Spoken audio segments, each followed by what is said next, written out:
Witarsa Winata, salah satu calon legislatif DPRD tingkat Provinsi Jawa Barat dari Partai Demokrat daerah pemilihan Jawa Barat 10 ini langsung dimandikan oleh Ustadz Ujang Bustomi, pimpinan Padepokan Al Bustomi di Desa Sinarancang, Kecamatan Mundu, Kabupaten Cirebon.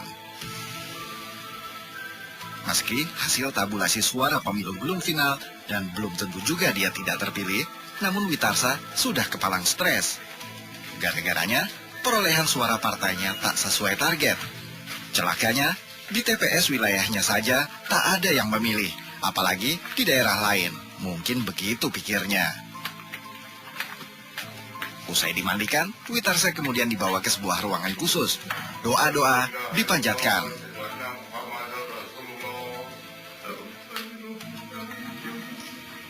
Diamlah, baca istighfar, dalam hati. Saya kapan? Astagfirullahaladzim.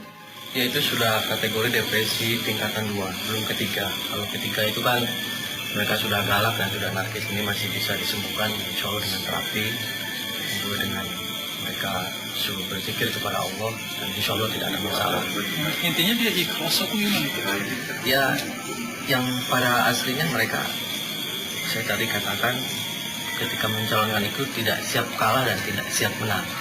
Akhirnya beban jiwa dan beban mental yang mereka hadapi karena sudah jual ini, jual itu.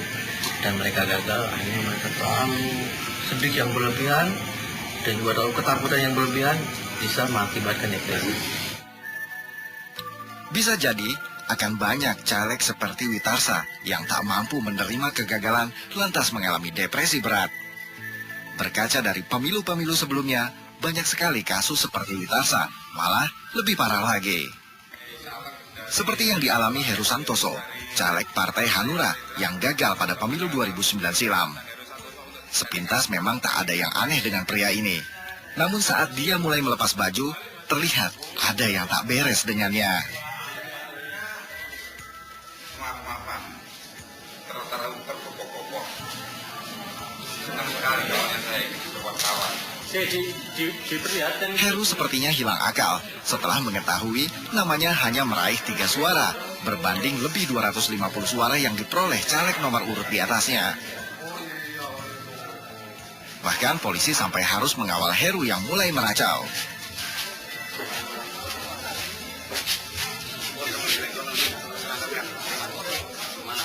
Entah apa yang ada di benaknya, Heru lantas membacakan teks proklamasi. Akan kemerdekaan Indonesia, hal-hal yang mengenai pembinaan kekuasaan dan lain-lain diselenggarakan dengan cara sesama dan dalam tempo yang sesingkat-singkatnya.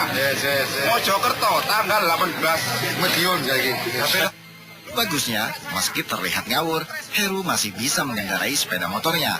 Meski sambil marah-marah, tak jelas siapa yang dia maki.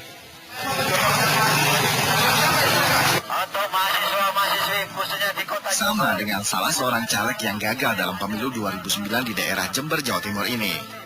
Sudah tahu Pak, kalau mereka akan timbul di sini Pak, akan saya coret sekarang mereka Pak ya. Sayang sekali, semangat berkobarnya memberantas korupsi tak tercapai. Dia pun melakukan hal ini. Si caleg gagal mendatangi kantor KPUD Jember dan berorasi soal pemberantasan korupsi di sana. Ironisnya, meski terkesan bersemangat memberantas korupsi, dia malah mencoba melakukan praktek gratifikasi. Oh ini Pak ya, ini saya serahkan tenang aja Pak, bukan tenang. Pak Kolil aja Pak Kolil. Iya supaya anu Pak, jadi kenang-kenangan. Bukan saya bukan menyogok ya, hanya sebagai tanda mata Pak ya. Selalu ingat ini Pak ya, saya mohon taruh di mejanya Pak ya. Jadi kalau ingat ini ingat Pak Jumadi Pak ya. Jadi kalau ingat uang ingat Pak Jumadi. Jadi ingatlah kepada Pak Jumadi, maka takutlah kepada yang